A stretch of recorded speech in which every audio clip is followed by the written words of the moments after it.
They believed the Pacific would fall. They believed speed, surprise, and fear would shatter American power before it could even respond. They believed that one decisive blow would keep the United States on the defensive for years.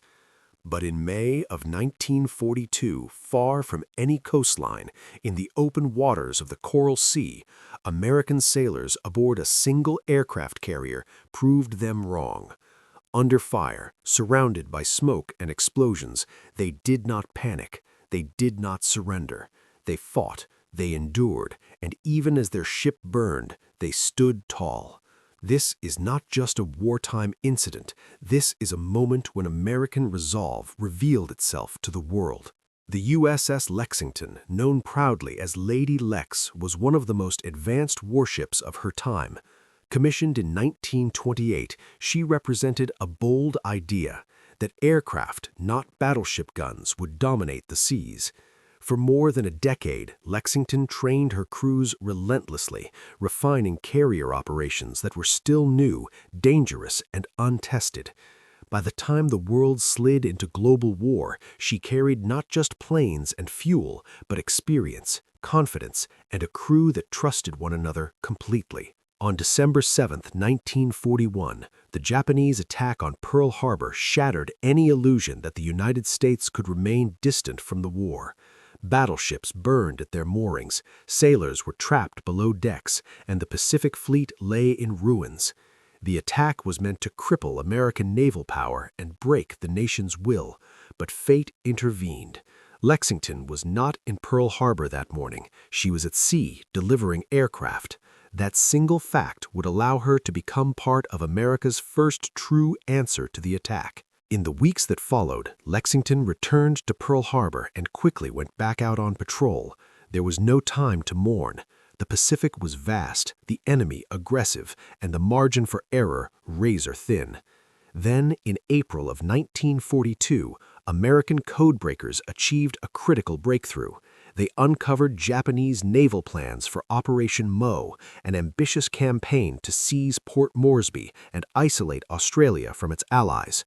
If Japan succeeded, the strategic balance in the Pacific could tilt permanently in their favor.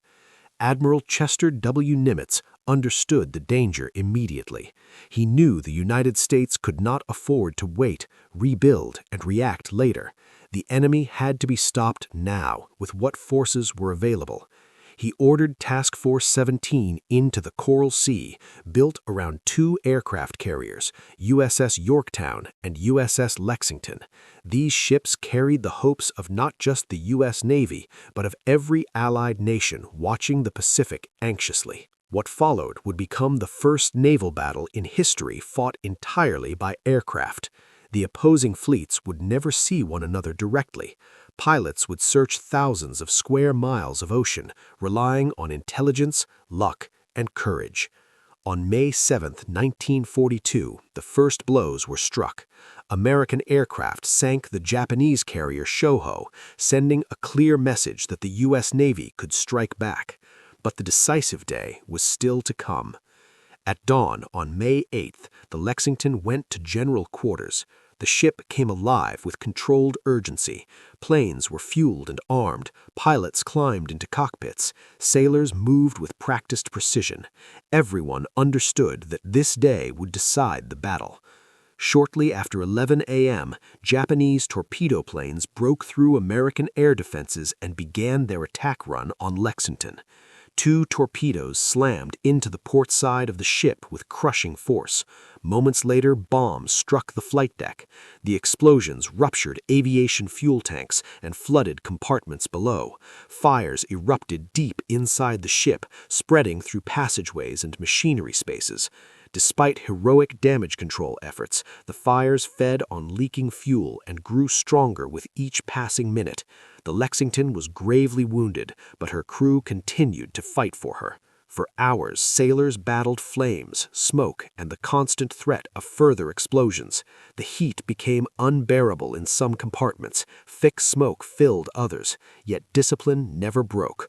Orders were followed, positions were held. When it became clear that the fires could not be contained, Captain Frederick "Ted" Sherman made the hardest decision any commanding officer can face. At 5:07 p.m., he gave the order to abandon ship. Even then, there was no chaos. Evacuation was organized, groups waited their turn, and in one of the most extraordinary moments of the entire Pacific War, some sailors calmly went to the ship's soda fountain, the Gedunk, while waiting to leave. Surrounded by fire and smoke, they ate pineapple ice cream, shared laughs, and steadied one another. It was not denial, it was defiance, a quiet statement that fear would not control them. Men climbed down rope lines more than 60 feet into oil-covered water. They swam through fuel, debris, and darkness as nearby destroyers and cruisers pulled them from the sea. Sailors who had moments earlier been fighting fires now fought exhaustion and shock. Rescue ships worked tirelessly, hauling survivors aboard, washing fuel from their skin, and treating the wounded as the Lexington burned in the background. By nightfall, more than 2,700 American sailors and Marines had been saved. 216 had been killed. Captain Sherman was the last man to leave the ship, refusing to abandon his command until every possible life was accounted for. He even rescued one final survivor, his dog, Admiral Wags, who had his own place aboard the carrier. With no hope of saving the ship and unwilling to let her fall into enemy hands, American destroyers were ordered to scuttle the Lexington. Torpedoes struck the burning hull.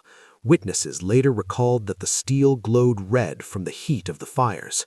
Slowly, with dignity, the USS Lexington slipped beneath the Pacific, carrying with her the scars of battle and the legacy of her crew.